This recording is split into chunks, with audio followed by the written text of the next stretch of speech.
તમને કહું, તમને કદાચ દુઃખ થશે, તમને કદાચ ખોટું લાગશે.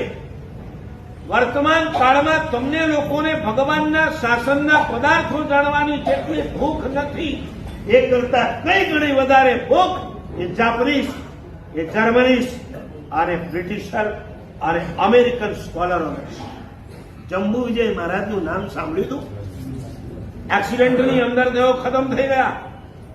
એમના નામ ઉપર આપણે વીઆર સેવા ગ્રુપની શરૂઆત કરી, આઈ થિંક 2009માં. એ જંબુ વિજય મહારાજ વિશ્વની 17 ભાષા જાણતા હતા. વિશ્વની. તમારો તો એક દીકરો ફ્રેન્ચ કે જર્મની જાણે, ભણે એમાં ઓહો, એને ફ્રેન્ચ આવડે, એમને નેપાળી આવડે, એમને પોર્ટ ભાષા આવડે, એમને જાપાનીઝ આવડે, એમને જર્મની આવડે, ઇંગ્લિશ તો ફ્લુઅન્ટ બોલી શકતા. હવે જંબુ વિજય મહારાજ ચોમાસું ત્યારે શહેરોમાં નતા કરતા, શંકેશ્વરની આજુબાજુના ગામડામાં કરતા. લુલાડા નામ સાંભળ્યું? ધામા નામ સાંભળ્યું? આદરિયાણા, આવા દસાડા, આવા નાના નાના ગામોની અંદર તેઓ ચોમાસું કરતા. અને એમને ચોમાસામાં એમને શોધતો ગોરીઓ ને ભૂરીઓ એ લુલાડા, ધામા, પંચાસર, આદરિયાણા અને દસાડામાં પહોંચતો. મહારાજને હાથ જોડી વંદના કરીને કહેતો, તમારું નામ બહુ સાંભળ્યું, I know you are famous, you are scholar, you are intelligent. એમનું એક દ્વાદશાર નય ચક્ર નામનો ગ્રંથ વિશ્વમાં પહેલી વખત એને ઉકેલી અને એ જયારે પ્રસિદ્ધ થયો, 33 વર્ષની મહેનતે 3 ભાગ જયારે બહાર પડ્યા, વિશ્વના તમામ વિદ્વાનો એમના ચરણોમાં ઝૂકી ગયા.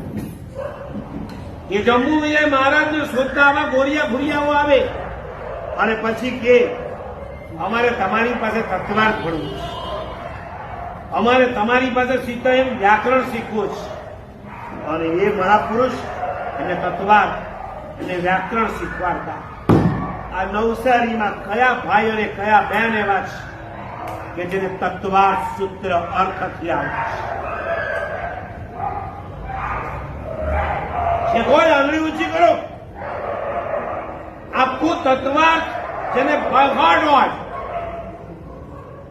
કંઠસ્થ, 1 થી 10 અધ્યાય ફ્લુઅન્ટ બોલી શકે, 4 ફિરકાઓને માન્ય એવા 2-4 ગ્રંથો છે જૈન સંઘની અંદર કે જે શ્વેતાંબર પણ માને, દિગંબર પણ માને, સ્થાનકવાસી પણ માને, તેરાપંથી પણ માને. એમાંનો એક ગ્રંથ એટલે ભક્તામર અને બીજો ગ્રંથ તત્વાર્થ સૂત્ર. એક તત્વાર્થ ભણો એટલે આખું વિશ્વ તમારી સામે આમ ક્લિયર થઈ જાય. મોબાઈલની અંદર તમે નેટ ખોલો અને આખી દુનિયા ગૂગલ દ્વારા તમારી સામે આવી જાય. એક તત્વાર્થ સૂત્ર ભણો એટલે તમારી સામે આખું વિશ્વ 14 રાજ લોક ખડું થઈ જાય.